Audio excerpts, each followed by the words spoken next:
Indonesia adalah negeri yang memiliki ribuan pulau yang indah. Keindahan yang terbentang dari Sabang hingga Merauke.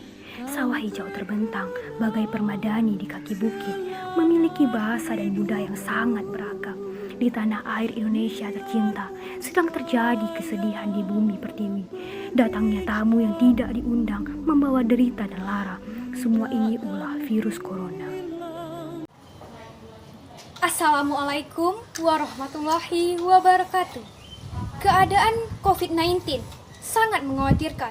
Semua orang, bahkan seluruh dunia merasakannya.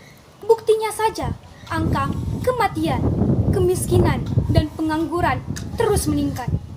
Terlebih lagi, angka ekonomi dan kesehatan yang terus menurun. Masalah telah datang. Kita harus mengatasinya. Karena apa? Semua masalah pasti ada jalannya. Karena Tuhan pasti akan memberikan kita yang terbaik. Kita, generasi muda, harus semangat dan giat belajar agar masa depan bangsa tetap terjaga.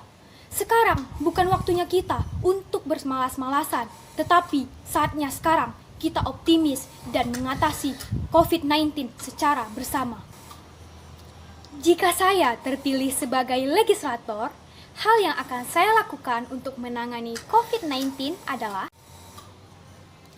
pertama, menanamkan kepada diri sendiri untuk paham dan sadar akan pentingnya kesehatan di tengah pandemi. Kedua, memberitahukan dan mengingatkan kepada lingkungan sekitar, baik dari kalangan keluarga, masyarakat, serta lingkungan sekolah. Ketiga, meminta pemerintah untuk mempertegas peraturan serta kebijakan yang telah ditetapkan.